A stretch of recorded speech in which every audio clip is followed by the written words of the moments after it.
Designing a teaching resource is really the fun part of this process. This is where you get to think outside the box and where you can use your imagination and your creativity. So I would see that there's 3 steps in this process. The first one is to develop ideas. The second one is to select the best ideas. And the third one is, based on these first steps, to develop a prototype.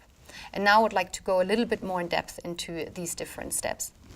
For the first step, in the terms of the development of the ideas, you have different ways of how you can go about this. You can either start with individual brainstorming, for example, or you can immediately start with collective brainstorming.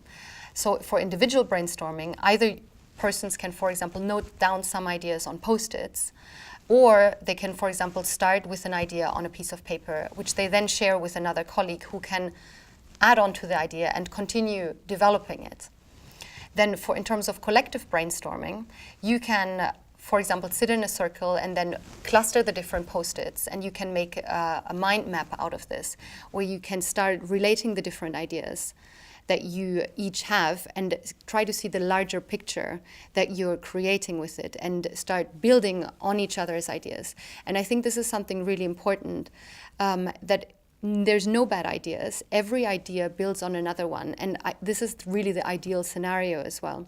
You're creating some ideas or you're hearing some other ideas based on which you can develop further ideas that are better. And this is how you are starting the process.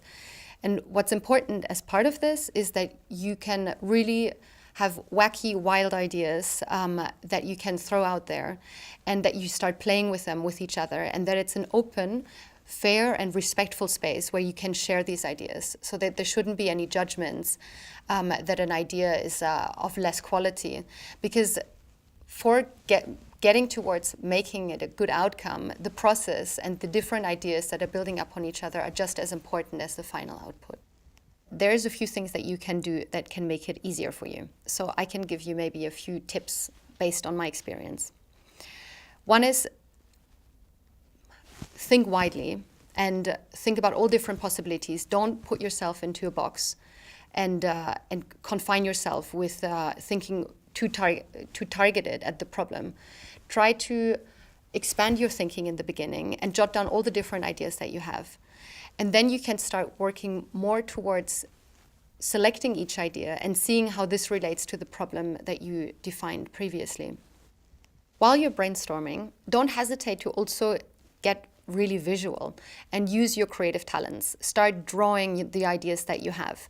Because sometimes we don't realize that we haven't thought maybe about one idea or a solution in depth.